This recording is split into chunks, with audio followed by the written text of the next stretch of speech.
ನಮಸ್ಕಾರ, ನೀವು ನೋಡ್ತಾ ಇದ್ದೀರಾ ನ್ಯೂಸ್ ಫಸ್ಟ್. ಬೆಂಗಳೂರು ಫಸ್ಟ್ಗೆ ಸ್ವಾಗತ. ನಾನು ವಿದ್ಯಶ್ರೀ. ಮೊದಲಿಗೆ ಹೆಡ್ಲೈನ್ಸ್.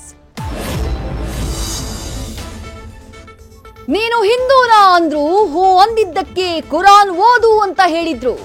ನೆನಪಿಲ್ಲ ಅಂದಿದ್ದಕ್ಕೆ ಪ್ಯಾಂಟ್ ಬೆಚ್ಚು ಅಂದು ಗುಂಡಿಟ್ಟು ಕೊಂದ್ರು.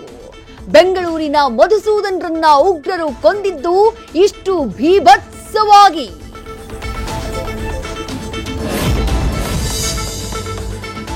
ಕಾಶ್ಮೀರ ಹತ್ಯಾಕಾಂಡದಲ್ಲಿ ಪತ್ನಿ ಮಕ್ಕಳ ಮುಂದೆಯೇ ಜೀವ ಬಿಟ್ಟ ಮಧುಸೂದನ್ ರಾವ್.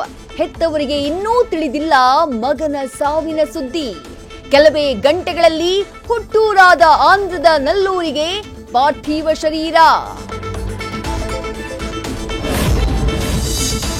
ಭೂಲೋಕದ ಸ್ವರ್ಗಕ್ಕೆ ಹೋಗಿದ್ದ ಬೆಂಗಳೂರಿನ ಕುಟುಂಬಕ್ಕಾಯ್ತು ನರಕ ದರ್ಶನ. ನಾಳೆ ಮುಂಜಾನೆ ಬೆಂಗಳೂರಿಗೆ ತಲುಪಲಿದೆ ಭರತ್ ಭೂಷಣ್ ಪಾರ್ಥಿವ ಶರೀರ. ನಿವಾಸದಲ್ಲಿ ಸಕಲ ಸಿದ್ಧತೆ, ಡಿಸಿಪಿಯಿಂದ ಪರಿಶೀಲನೆ. ಕೆಲವೇ ಗಂಟೆಗಳಲ್ಲಿ ತಾಯ್ನಾಡಿಗೆ ಪಾರ್ಥಿವ ಶರೀರ. ಮೃತರ ಕುಟುಂಬಕ್ಕೆ ರಾಜ್ಯ ಸರ್ಕಾರದಿಂದ 10 ಲಕ್ಷ ಪರಿಹಾರ.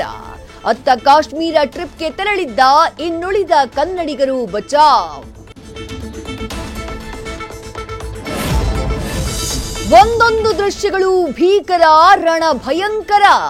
ಕಣಿವೆ ನಾಡಲ್ಲಿ ಹರಿದ ಹಿಂದೂಗಳ ರಕ್ತಕ್ಕೆ ಬೇಕೇ ಬೇಕು ಪ್ರತೀಕಾರ. ಹೆಚ್ಚಾಯಿತು ಆಕ್ರೋಶ. ಭಾರತೀಯ ಸೇನೆ ಯಾವಾಗ ಮಾಡುತ್ತೆ ಪಾಪಿಗಳ ಸಂಹಾರ? ನ್ಯೂಸ್ ಫಸ್ಟ್, ನಿರ್ಭೀತಿಯಿಂದ ನಿಮ್ಮ ಪರವಾಗಿ.